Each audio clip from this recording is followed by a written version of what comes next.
UFC Fight Night, Holloway versus the Korean Zombie. Full card predictions. This card is taking place in Singapore. Starts very early, 5 a.m. Eastern Time. Main card starts at 8. Just going to jump into all of the fights, starting from the bottom, making my way to the top as always. First fight of the night is Sung Woo Choi, and he's going up against Jarno Aarons. Now, I really don't like this fight on either side, to be quite honest, because Sung Woo Choi is coming off of 3 losses to Alex Caceres, Josh Kulibao, and Michael Trezano, whereas Jarno Aarons hasn't really fought anyone that great. The only decent guy, UFC guy that he's fought was William Gomi, and he lost a majority decision. And he got taken down multiple times in that fight by a kickboxer in William. The pick for me,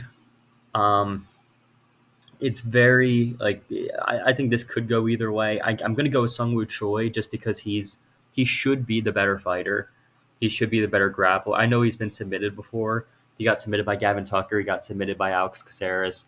Um, I don't know if he's been submitted any other times on his record. Those are the only two. But those guys are very good grapplers. Gavin Tucker's a black belt, and Alex Caceres is a very good grappler as well. And he got knocked out also a few times, two knockout losses as well to Michael Trezano, and way back in the day on the regional team 2017. But all in all, he's been fighting good competition. I mean, the guys, he's fought Movsar Evloev as well. And if you look through his past 5, those are all, solid UFC fighters. Jarno Aarons is a huge step down in competition for Sung Woo Choi. Now, I'm not saying Jarno Aarons has no chance in this fight because Sung Woo Choi has not looked very good recently, but, he is training with the Korean Zombie. I think his grappling should be good enough to be able to take down Jarno Aarons.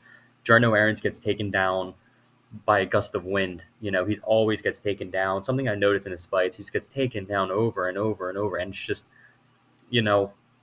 sure, he almost did submit William Gomi in the 3rd round, but that was after he got out-grappled the first 2 rounds. And that's by a kickboxer out of France. Now you're fighting Sung Woo Choi, who's probably going to be the, physically stronger guy, the better wrestling, probably better jiu-jitsu as well. And even in the striking, I think Sung Woo Choi, sure, his chin is questionable, but he's getting knocked out by guys that have better striking than Jarno Aarons. So give me Sung Woo Choi in this one. The odds are pretty close now. 155 favorite for Sung Woo Choi. It's because he's lost 3 in a row. But I do think he's good enough to beat Jarno Aarons to save his UFC career. Because if he loses this one, he's done, cut from the UFC. Next fight is Na Liang versus JJ Aldrich.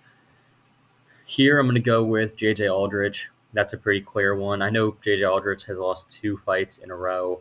Her being a minus 550 favorite. I think on some betting websites, she's even heavier of a favorite than a minus 550. I think she's close to like a minus 7 or minus 800 favorite against Na Liang. Look, I think it's pretty just. Maybe not minus 800, but I think minus 550 is pretty justified. Na Liang's terrible. If you look at Na Liang's record, you look and she's like, oh, she's 19-6, so she's not that bad. But you look at her level of competition, and it's just, getting knocked out in the first round by Silvana Gomez Juarez, getting finished by Ariane Carnellosi. Even on the regional scene, she has losses to any decent level of competition she's ever fought. She loses to. Her wins are against nobodies. It's just she's not a very good fighter. She does have a lot of submissions on her record, 11 wins by submission. So I guess that is a threat for JJ Aldrich. But JJ Aldrich, if you look at her record, she's been submitted twice, and one of those was by Erin Blanchfield in the 2nd round.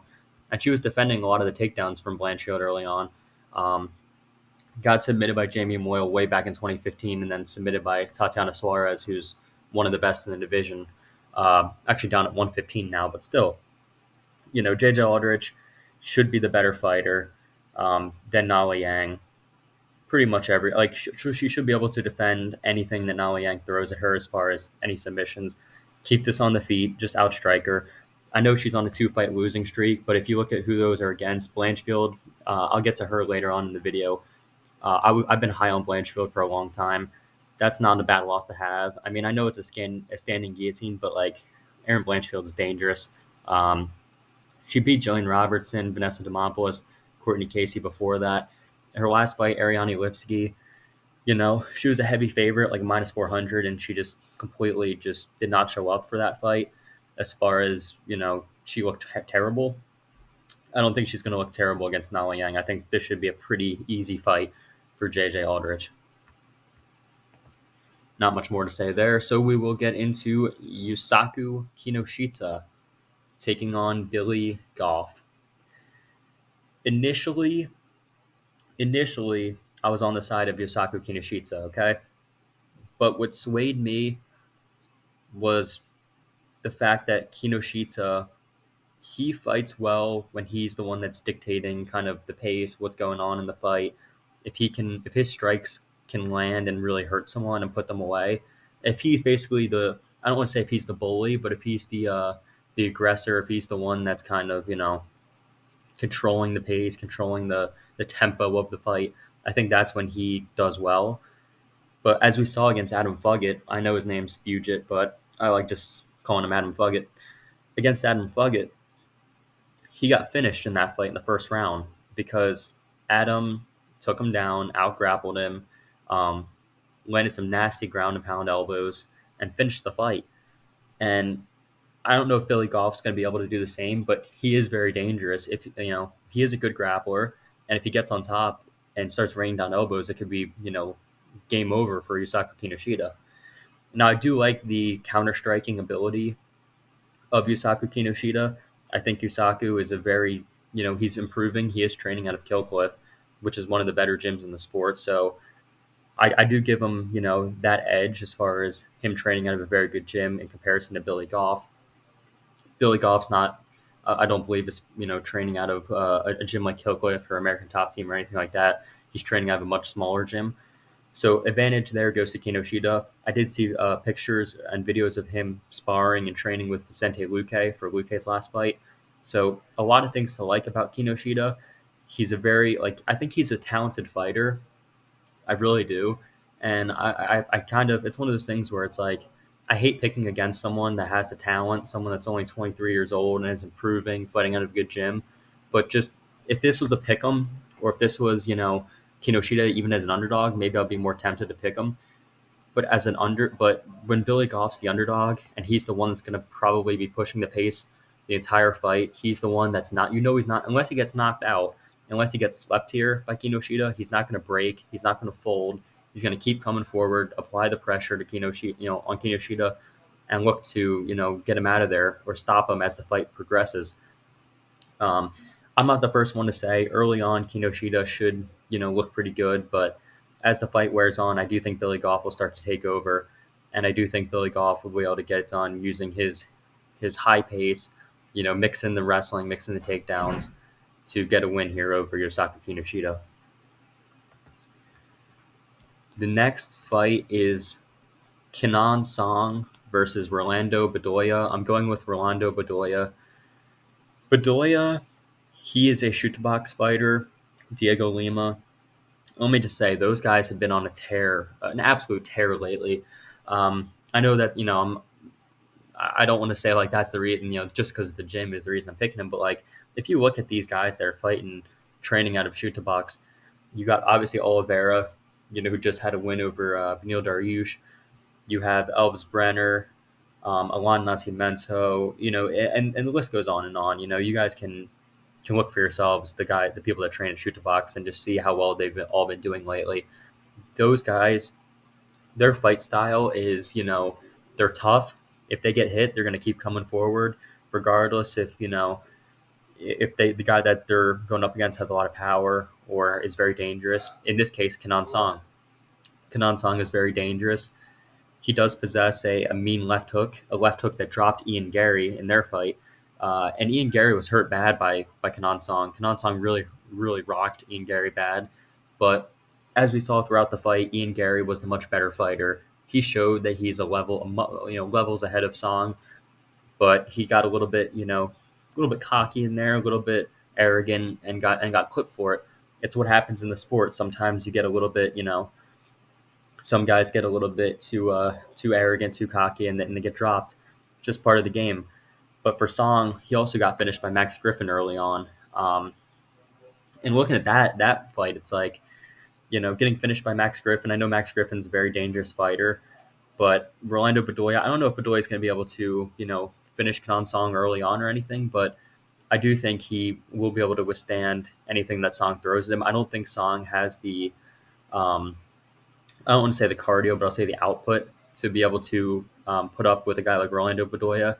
I do think Bedoya. I think this will pretty obviously be a striking matchup for the most part, or probably the entire fight is what I'm going to guess is going to happen here.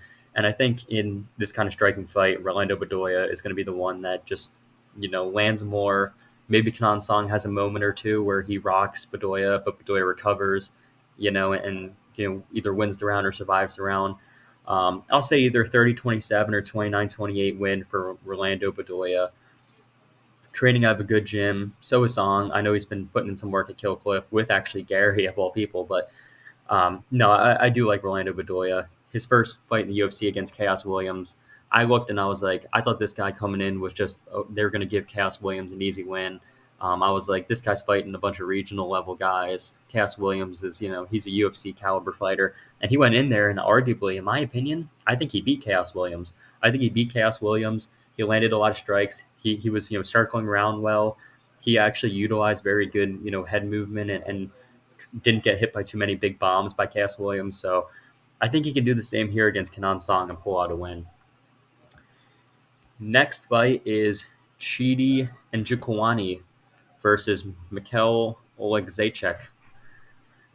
Um, this is actually kind of tough for me. I'm going to go with Chidi. I'm going to go with Chidi and Njokuani. And here's the reason. I think Mikhail Olegzaychek is a very dangerous, very powerful guy early on in the fight. Most of his wins, if you can check here, have come, in the first round. I know he won a split against Modestas Bukauskas, but if you look, I mean, Cody Brundage beat him in the first round, beat Sam Alvey in the first round, Shamil Gamzatov in the first round, Antigua, Jean Vellante, like a bunch of his wins, and even on the regional scene, first round, all pretty much all the way through. I don't know if he's going to be able to finish a guy like Chidi Njokuani in the first round with the overhand left or like a big left hand. That's his biggest weapon.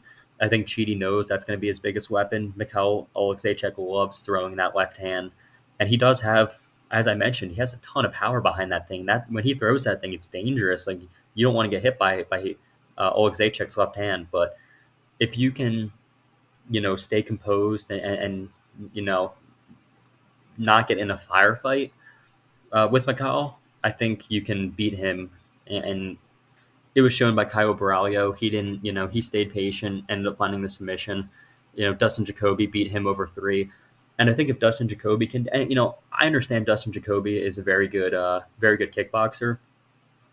But if Dustin Jacoby can rock you, I think Chidi Njokuani could probably do it as well. And Njokuani's got a lot of power. I think Mikhail is a lot less technical than Chidi. I think Chidi's got probably equal, if not more, power. So I think Chidi's probably, even over 15. I know Chidi has shown, he doesn't have the greatest gas tank. But, if you look at his fights, a lot of the people that, Albert Duraev was out, wrestling him a lot. Duraev was trying to wear on him, grind him out, take him down, rinse and repeat. And when you get taken down a lot, it makes you tired, especially for a guy as muscular, as big as Chidi Njokuani is. I don't think Mikhail Olegzaychek's going to wrestle him. In a stand-up fight, I think Chidi Njokuani should be able to land the more devastating shots on Mikhail Olegzaychek.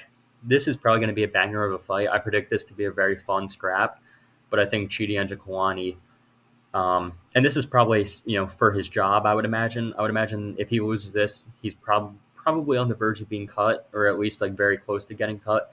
So I think he'll go in there, fight a smart game plan, try to snipe Mikhail Olegzaychek when Olegzaychek's throwing those big overhand lefts, and he'll either find, I'll say, a middle, second round finish, or maybe even if it does go to the cards, he can get it done there. But I do expect this fight to end inside the distance on one side or the other. My pick, though, is Chidi. Next fight we have is Toshiomi Kazama versus Garrett Armfield. I'm taking Garrett Armfield here. Now, Garrett Armfield, another Kill Cliff guy. There's a lot of guys trading out of Kill Cliff that I'm breaking down on this card, really. Uh, and I know I did pick against some of them, but I will be picking Garrett Armfield here. Garrett Armfield is the better overall mixed martial artist. Kazama, I think he's sub or bust, honestly. And I don't like guys that have one path to victory. In my opinion, I think Kazama is one of those. He's a jiu-jitsu specialist. That's what he is, and he's very good at jiu-jitsu. I will give him that. If you look at his record, he has quite a few wins by submission. Out of his 10 wins, well, he only has. Well, I thought he had more than 5, but he is a grappler. I'll say that he is a grappler and a very good grappler. He is dangerous once the fight hits the mat. So Garrett Armfield has to watch out for the submission threat of Kazama. But what I saw out of Kazama, and I understand he's fighting Rinya Nakamura, and Rinya Nakamura is, he's also on this card. He's a fantastic prospect.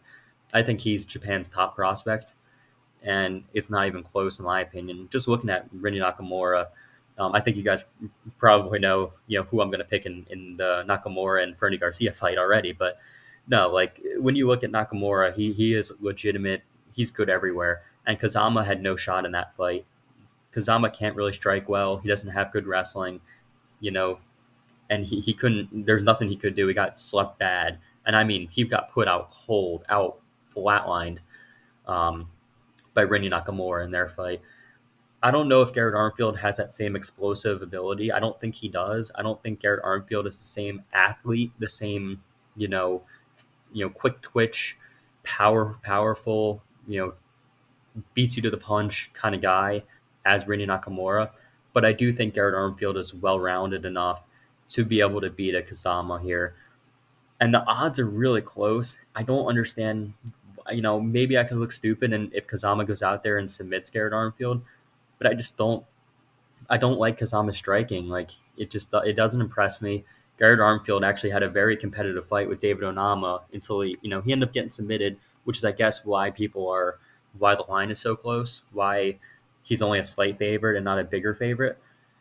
But the reason he got submitted by David Onama was because he started to gas out a little bit because he took the fight on short notice and he won the first round. He won the first round against a good David Onama. David Onama was actually really good early, and he beat David Onama early.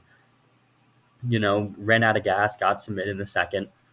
It happens when you're taking fights on short notice. Now he's got a full training camp. 26 years old. They're both the same age. I just don't think Kazama is well rounded enough to be able to beat Garrett Armfield. You know, if he finds a submission off his back or something, or if if Garrett Armfield gets tired and Kazama, finds a finish, so be it. But I do think Armfield is the much better overall fighter and will be able to outstrike Kazama pretty clearly to a win here. The next fight is the headliner of the prelims, and it is Waldo Cortez Acosta taking on Lucas Bresky. Let me be honest here. Lucas Bresky, I will admit he should have beaten Martin Buday. That was one of the worst decisions I've seen in a long, long time. That was really, really brutal. I think Bresky clearly won the fight against Martin Buday there. I think that's pretty, like, anybody can tell that Lucas Bresky should have won that. But the next fight, he goes out there against Carl Williams, gets dominated by Carl Williams. And I know Carl Williams is a good wrestler. We know Waldo's not a wrestler. Waldo's going to go out there and strike, probably just go out there and box. I expect this to be a boxing match, to be honest, a heavyweight boxing match. I expect it to go the distance. If anyone's going to find a finish, it's probably going to be Waldo. I know Waldo has the one problem with Waldo, the main problem that I see is he can't defend a leg kick. He doesn't know how to check leg kicks. He eats so many. Against Jared Vandera, Vandera chewed up his leg badly. And I mean, he chewed up the leg. And even against Marcos Rogero de Lima chewed his leg up, even worse. He, so many leg kicks from de Lima, Vandera. But one thing you have to note about Waldo is he didn't go down from those kicks. You know what I mean? Like, he wasn't finished by low kicks or anything like that. You could tell they were affecting him, but he's a tough dude. He's not going to quit on himself. He's 9-1. His only loss was to Marcos Rogério de Lima, who is a pretty good fighter. I know he just got knocked out by Derek Lewis, but I mean, who expected Derek Lewis to go throw a flying knee in the first round? I didn't. I sure didn't expect that. Lucas Bresky is not a good fighter. I don't think he's UFC caliber. A lot of these lower level heavyweights are just not good. And I think Waldo Cortez Acosta, at the very least, he has boxing. He can put some combinations together.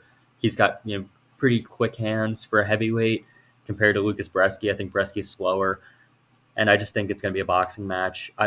Maybe Bresky chews up the leg a little bit and makes the fight closer than it needs to be, but I do think Waldo Cortez Acosta should be the rightful favorite, and I do think he wins this fight.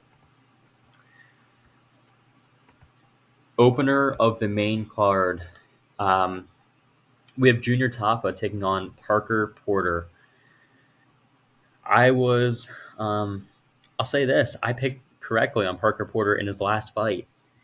After getting embarrassed, did I pick him against Justin? I think I might have picked him against Tafa, and I got embarrassed terribly by that pick.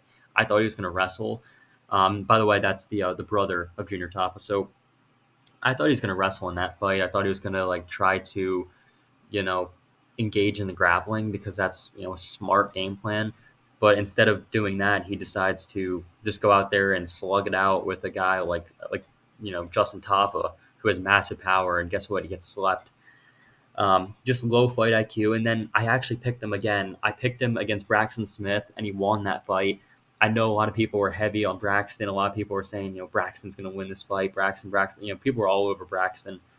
I couldn't really see it. I thought Braxton Smith was honestly, he didn't fight anyone. He didn't fight a full round in any combat, in MMA in general. He hadn't had a fight, Braxton Smith, that went over like 2.5 minutes. So I picked Parker Porter to win, and he actually won that fight. So that was a good look for him. I'll say this, though. Junior Tafa is 26 years old, about to be 27. Parker Porter, 38 years old, much older. We know who the UFC wants to win here. The UFC wants Junior Tafa to win. He's coming off of a loss against Muhammad Usman, in which he got out-grappled a little bit there. Muhammad Usman is a lot different than Parker Porter. Muhammad Usman, if you just look at Muhammad Usman, he's like a freak of nature. He's just one of those guys where he's just so big and strong and just looks like a super athlete. Parker Porter is not a super athlete. I don't think Parker Porter, at 38 years old, is going to be able to keep up with Junior Tafa. I think Tafa actually knocks him out, and that's my prediction: Junior Tafa to win by knockout. This seems to me like a setup fight. If Junior Tafa blows it again, then it would just be such a bad. I mean, you're fighting one of the. I don't want to say one of the worst on the roster because there is way worse than Parker Porter. Trust me when I tell you there's way worse than Parker. But you're fighting a lower level heavyweight, in all honesty, and a guy that's been knocked out by Justin Tafa. Submitted by Gelton Almeida, which isn't really a bad look. Gelton Almeida submits a lot of people, but Junior Tafa should get this one done pretty clearly by knockout. Next fight of the night here is, where are we? We are at Erin Blanchfield, and she's taking on Talia Santos. I'm going with Erin Blanchfield. I've been riding with Erin Blanchfield for a long, long time now. I picked Erin Blanchfield, her last few fights, including against Jessica Andrade. A lot of people were picking Andrade. I had that feeling that Blanchfield was going to get it done. My initial thought was Erin Blanchfield is the much better grappler than Jessica Andrade. And even in the striking, she kind of, impressed me. Now, she did get rocked a little bit by Andrade, which is the one concern I have here because Talia Santos actually does have a little bit of pop in her punches and is a decent, is a pretty decent striker. I think in terms of pure striking, I think Talia Santos is probably better than Erin Blanchfield, but I do trust in Erin Blanchfield's grappling. Her grappling is so high level. I don't understand. It's insane to even see some of the stuff she does. Standing, guillotines, submitting Jessica Andrade as soon as she gets her to the ground, pretty much. Erin Blanchfield is very, very good. and she's dangerous. Like she's so dangerous in the grappling. Talia Santos, she has a good, she has a chance in this fight. I think the line is pretty accurate. I don't think Blanchfield should be a huge favorite. I think she should be a -150, like a slight favorite as it is. But I just see her at some point in this fight, even if Santos has some early success in the striking, starts to, piece up Blanchfield a little bit. I see Blanchfield getting her down. And I understand Santos, she should have beaten, arguably could have, should have beaten Valentina Shevchenko in her last fight, but that was over a year ago. She's taken a lot of time off. She is still in her prime, 30 years old, but she's not the most active fighter if you look through all of her fights. I mean, she fought a year ago, a year and 8 months ago, a year and 10 months, and then like she hasn't been fighting a ton as of recently, whereas Erin Blanchfield has been. 5 months ago, she fought Jessica Andrade. She destroyed Molly McCann 9 months ago. Beat JJ Aldrich a little over a year ago, beat Miranda Maverick clearly, beat Sarah Alpar. She's on a roll here. Santos, very, very good fighter. I just think Erin Blanchfield is the real deal. I think she will be able to get down Santos, and Santos could. Well, I think she could look good. She could look good early. She could impress a lot of people, and maybe even rock Blanchfield. But once Blanchfield drags her down, I think her grappling is just the best in the division. And I think she'll prove that um, once the fight hits the mat. So I'm going with Erin Blanchfield again. I'm not jumping off the train. I'm staying on. I've been riding with Erin Blanchfield for a while, and I'm not going to stop now. I think Erin Blanchfield's going to go get the belt. She's only 24 years old. She's got years and years ahead of her in the sport. I'm rolling with Erin Blanchfield. Next fight is Rinya Nakamura versus Fernie Garcia. Let's be honest. This is the setup fight of setup fights for Rinya Nakamura. He's fighting Fernie Garcia, who, let's be honest, I hate to say like UFC fighters suck. I don't want to say he doesn't suck. All right, like, but he's not on the level of Rinya Nakamura. Nakamura is a -800 for a reason. Fernie Garcia is going to get finished in this fight, either by knockout, submission. It doesn't matter. I don't think he stands a chance. Rinya Nakamura, he is such a good prospect. 28 years old, bantamweight. He is ridiculously. He's a world champion wrestler. World champion wrestler. He's very strong. You could tell the guy also is just he's a fast twitch type of guy. He's a guy that he can get to the target fast. He can rock people, hurt people. He can grapple well. He's strong. Like I think he has every single advantage in this fight over I think he's better everywhere than Fernie Garcia. I don't think this fight's very competitive. I'm not going to spend much time on it. He's a -800 for a reason. Fernie Garcia lost to Journey Newson and Brady Heastan. Brady Heastan, I know, is a solid grappler. Journey Newson isn't really that great. I know he's a black belt, but Journey Newson isn't really that great, and he lost to both of them. It's going to be clearly Rinya Nakamura with ease, any way he wants. Featured fight of the night is Giga Chikadze versus Alex Bruce Leroy Caceres. Both of these guys are 35, I believe. Yes, they are almost the exact same age, 35 years old for Giga and Alex Caceres. Caceres is what, 2 months older? I'm actually going to go with Giga Chikadze. I know Alex Caceres is a popular underdog. I've seen a lot of people picking Alex Caceres. I've seen people saying, Caceres is going to find a way to submit him, which isn't out of the realm of possibility. But Giga, he's training, out of the same gym as Beetle Dariush, King's MMA. That's that's a good gym to train at. You know what I mean? He's getting good looks by guys like Beneil, by other guys that have very high level grappling. And I think when you're getting those grappling looks, I'm not saying it translates exactly to like a real fight, but when you're in the gym and you're going up against those type of guys every single day, you know, by definition, you're going to get better. Even if you're a kickboxer, your grappling will improve. Just look at Alex Pereira. Alex Pereira is a kickboxer. He came over to MMA. I know Jan Blachowicz out wrestled him for a little bit of their fight, but like he looked really good in like defending some of the takedowns, not getting submitted. I think Giga could do the same thing here. Like, sure, he didn't he was primarily a kickboxer. Like he is a kickboxer. It's his background. He's not a like jujitsu fighter or wrestler like that. He didn't come from that background, but he is learning. He took a long time off.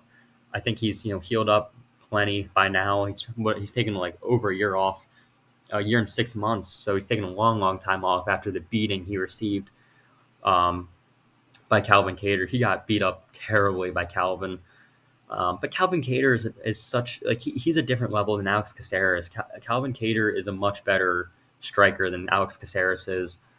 And I actually underrated Calvin Kattar going into that fight. I thought Giga was, going to find if not a finish, I thought Giga was going to be able to outstrike him, and Calvin Kattar just went in there and destroyed him. I don't think Alex Caceres is going to be able to just go in there and do the same thing. And if Alex Caceres is going to or if you're picking Alex Caceres and you're relying on him to like find the back of Giga and submit him, I think that's easier said than done. I think in the striking, Giga's going to win. Um, I don't see Alex Caceres being able to. He doesn't have that boxing pressure of Kattar.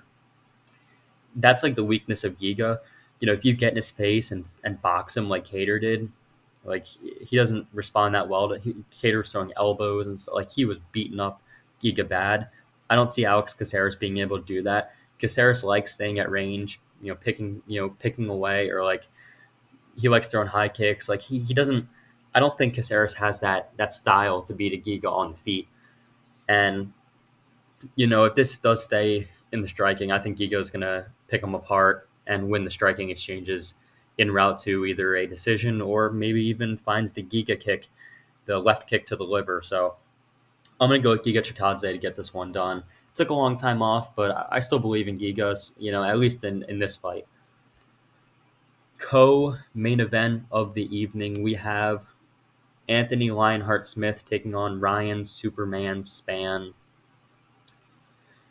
This is the second fight they had. I understand that Anthony Smith beat up Ryan Spann pretty easily the first fight, and that wasn't that long ago either. It was only like under 2 years ago.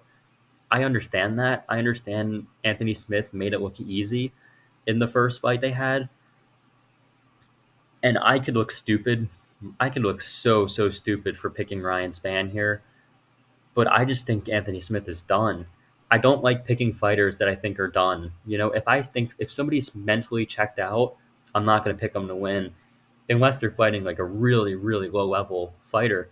I don't think Ryan Spann's a low level fighter. I mean, I know he makes mistakes. I know he has like some boneheaded moments, but he's not he has talent. You know what I mean? He has grappling talent. He has striking talent. He has power.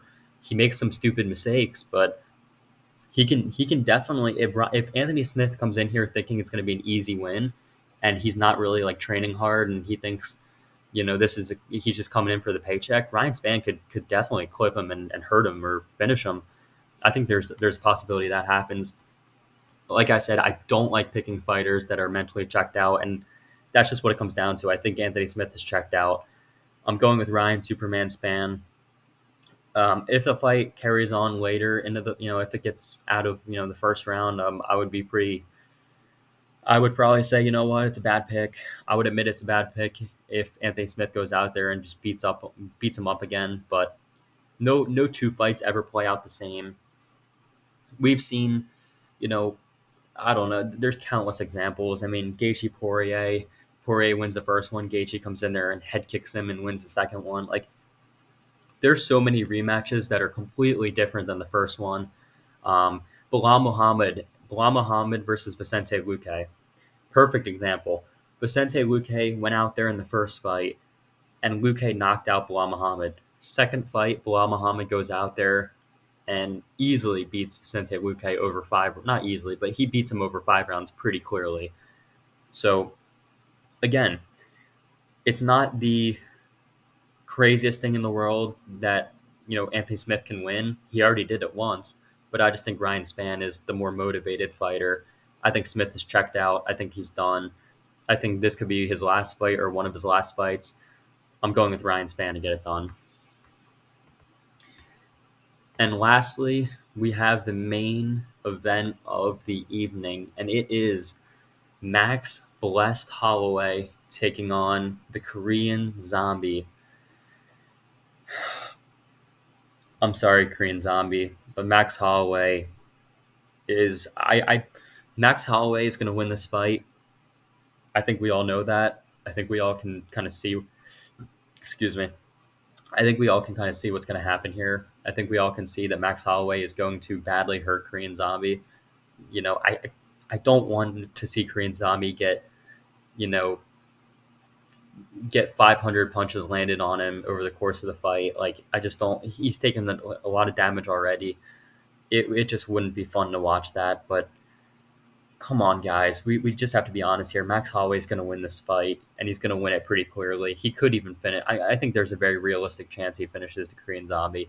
If he doesn't finish him, he's going to destroy him via decision. Like it's going to go the distance, and he's just going to destroy him pretty much every single round.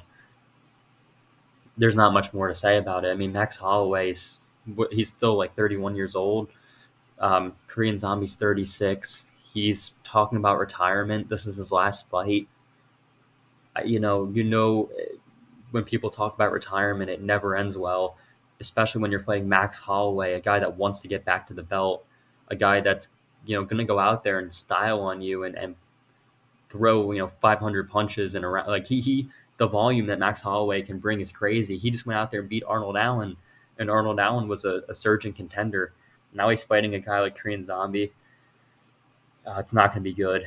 I just I hope Korean Zombie doesn't get hurt too bad, but Max Holloway's going to put a beating on him until the fight ends. So Max Holloway wins this fight, and there it is.